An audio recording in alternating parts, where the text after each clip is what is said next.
Jornada 2. Parte 2. Suzuki Satoru retornou ao castelo juntamente com Keno.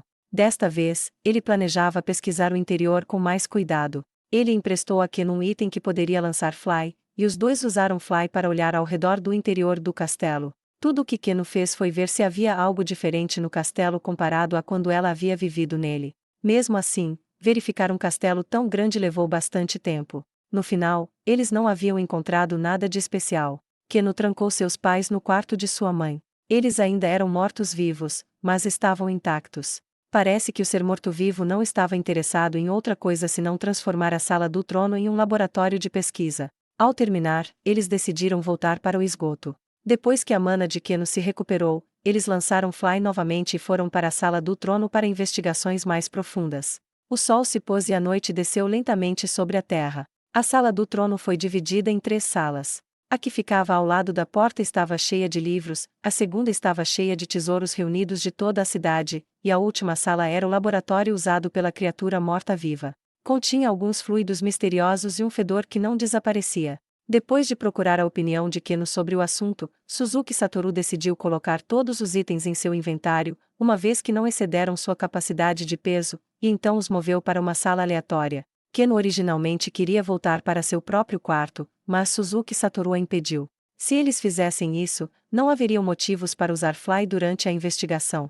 Depois disso, decidiram seguir para o quarto antes usado pelas empregadas. Quando Suzuki Satoru explorou pela primeira vez, tanto ele quanto seu lacaio haviam se preparado antes de entrarem, mas a única coisa que os recebeu foi uma nuvem de poeira branca. Só havia pó. Há muita poeira.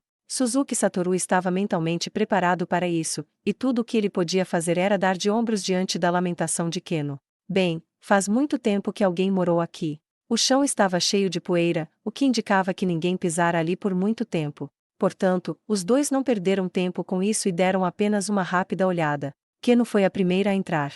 Ela atravessou o cômodo indo em direção a uma janela e a abriu. O vento soprou uma grande quantidade de poeira. Se houvesse quaisquer criaturas vivas presentes que precisassem respirar, provavelmente estariam tossindo. No entanto, isso não valiam para ambos, já que não tinham essa necessidade, e o máximo que as nuvens de poeira poderiam fazer seria incomodá-los.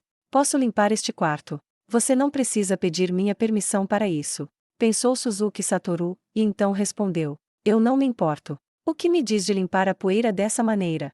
Suzuki Satoru tirou um pergaminho. Como um avarento compulsivo, ele era o tipo de pessoa que não usava itens consumíveis por qualquer bobagem. Entretanto, por ser apenas um item de baixo nível e ele tinha muitos substitutos de nível superior para compensar o uso, portanto isso não tinha importância. O pergaminho continha a magia invocar monstro de primeiro nível. Este pergaminho pode convocar um ar elemental menor de baixo nível. Desnecessário dizer, mas era como se tivesse uma ligação mental com o conjurador, que poderia dar ordens com um impulso mental. O elemental começou a girar, e rapidamente soprou a poeira dentro do quarto para fora. Keno-san, esse pergaminho aqui contém o mesmo tipo de magia. Por que não tenta chamar uma água elemental com ele? Suzuki Satoru entregou o pergaminho e assim que Keno pegou ela o ativou, convocando um água elemental menor, como ele havia dito. Obrigada, Satoru-sama. Não há necessidade de ficar de cerimônia. Não é nada demais. Elementais invocados por pergaminho de primeiro nível só existem por um curto período de tempo. Por favor, mantenha suas prioridades em mente ao limpar o quarto. Tudo bem. Além disso, você pode dissipar o Fly agora. Entendido. Embora não houvesse grandes mudanças na situação, talvez a possibilidade de recuperar sua casa tenha deixado Keno visivelmente mais feliz enquanto a sentia. Ao observar a mudança marcante em Keno, Suzuki Satoru a contemplou com uma calma que surpreendeu até a si mesmo. Ele dera o pergaminho a Keno por um motivo. Ele tinha realizado muitos testes depois de vir a este mundo, mas esta foi a primeira vez que ele realmente usou um item consumível como um pergaminho. Entendo, então pergaminhos de Yggdrasil podem ser usados pelos habitantes deste mundo. E quanto ao contrário? Eu gostaria de testar isso também. Além disso, os elementais invocados pelo pergaminho não duram muito, ela não parece achar que tem algo de errado com isso. Então meu conhecimento de pergaminhos em Yggdrasil também é aplicável a este mundo, certo? Mesmo tendo perguntado a Keno sobre coisas assim antes, ele finalmente teve a prova que precisava. Não era que ele não confiasse nela, mas era melhor ver para crer.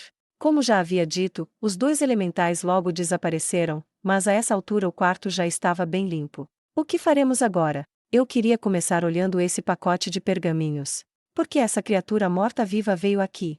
Quem ele era? O que estava por trás disso tudo? E o mais importante, realmente havia uma maneira de restaurar as pessoas que haviam sido transformadas em zumbis? Essas perguntas que vagavam em seu coração lhe davam força, dando-lhe a tênue esperança de poder encontrar a resposta dentro daqueles pergaminhos, e era por isso que ela queria começar por eles. Assim que Keno estava prestes a abrir os pergaminhos enrolados que cheiravam a mau presságio, Suzuki Satoru a impediu. É algo importante, Satoru-sama. Permita-me lembrá-la, mas já verificou se eles contêm armadilhas? É possível que eles contenham algum tipo de armadilha mágica. E algumas armadilhas são disfarçadas de pergaminhos. Quando as pessoas tentam usá-las, elas explodem e assim por diante. Existem essas coisas. Você quer dizer que não? Os dois se entreolharam.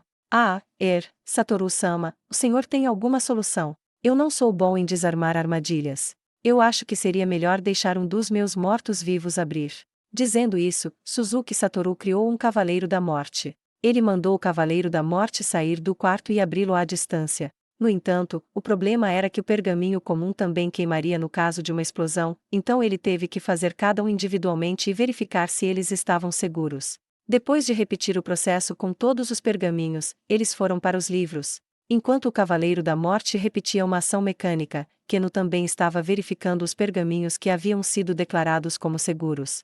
Contudo, o rosto de Keno congelou. Eu sinto muito, Satoru-sama. Eu não entendo essas letras. Ele tinha ouvido antes que muitas línguas existiam neste mundo. Suzuki Satoru ficou atrás de Keno e olhou para os pergaminhos. Nossa, quem diria que está em japonês, mas tal pensamento não ocorreu. Nesse caso, Suzuki Satoru tirou o monóculo do inventário. Eu vou emprestar isso para você. Este item deve permitir que você traduza idiomas. Suzuki Satoru não o utilizou porque achava que não conseguiria entender o conteúdo da pesquisa. Como um adulto responsável, ele deveria verificar se continha algum conteúdo que não fosse adequado para crianças. Isso era melhor do que apenas olhar e dizer, é muito complexo, eu não entendi nada, e depois entregá-lo para Keno. Keno não pareceu perceber que Suzuki Satoru estava agradecendo profundamente em seu coração. Então, ela colocou o monóculo e começou a ler. Parece que o monóculo foi eficaz, pois Keno começou a folhear o conteúdo dos pergaminhos. Ela leu em silêncio, sempre estava com o próximo pergaminho perto depois de terminar o primeiro. A fim de não perturbar Keno, Suzuki Satoru se afastou. Não havia nada que ele, como uma pessoa que nunca considerou a magia como um campo de estudo, pudesse aprender com eles. De tempos em tempos, Keno mencionava uma questão sobre princípios mágicos, para Suzuki Satoru era tudo estranho. Ele também não fingiu conhecimento, em vez disso respondeu com um simples não tenho certeza. Mesmo que Suzuki Satoru não parecesse saber de nada, Keno não pareceu desconfiar dele. Afinal de contas, seu poder esmagador estava em plena exibição, e havia algumas profissões relacionadas à magia que controlavam a magia pela percepção, e não pelo conhecimento teórico. Ela deve tê-lo considerado um desses lançadores de magia perceptivos. Quando ele olhou para a pequena Keno, enterrada em seus livros, Suzuki Satoru começou a dispor no chão os itens que ele havia descoberto. Ao mesmo tempo, ele usou suas magias de avaliação para ver quais tipos de encantamentos estavam imbuídos nesses itens. O primeiro que ele investigou foi a varinha. Depois de perceber qual magia continha, ele chamou Keno, apesar de se sentir um pouco envergonhado. Com licença, mas poderia vir e dar uma olhada neste item. Sim. Keno apressadamente se virou. Sobre aqueles itens. Keno se levantou e correu para os itens, assim que chegou ela pegou algo. É isso. Contanto que tenhamos isso. O olhar de deleite em Keno parecia que voltava ao normal de vez em quando, mas inconscientemente dava lugar à alegria novamente. Este é o item de ressurreição que você mencionou antes. A suposição em seu coração havia sido validada, era um item abandonado quando a criatura morta-viva invadiu. Este era um dos tesouros da nação, juntamente com a máscara de Irubia Ordan, manto do primeiro inverno, e a manopla do Grifo Lorde. Era uma varinha transparente, esculpida em um cristal gigantesco e detalhada posteriormente. Se chamava Branco Perdido. Partindo do ponto que os dizeres de Keno estavam certos, Suzuki Satoru acreditava que a magia contida no item deveria ser a magia divina de quinto nível ressuscitar mortos. Mas de acordo com suas investigações agora, os efeitos da magia eram ligeiramente diferentes. Basicamente, parecia uma varinha, deveria ser utilizável como uma varinha, mas fundamentalmente, era outra coisa completamente diferente. Usá-la parecia um tanto quanto vergonhoso. No entanto, Suzuki Satoru também tinha um item de ressurreição de alto nível, ele não tinha intenção de abrir mão dele até ontem. Uma das razões era porque ele não tinha certeza se a magia de ressurreição seguia a mesma mecânica neste mundo. Mas a verdade era que ele havia deixado isso em segredo. Suzuki Satoru não era tão durão ao ponto de ser franco com algo assim e deixar sua pele exposta. Mas o mesmo não poderia ser dito de Momonga, que afinal, nem pele tinha. Sim, agora tenho certeza que todos podem ser. Keno mordeu o lábio por um momento, provavelmente porque não havia como salvar todo mundo com um item de uso limitado. Não, já era óbvio que um item poderoso teria algum tipo de limite em seu uso. Keno estava agora em uma posição onde ela teria que decidir quem salvaria.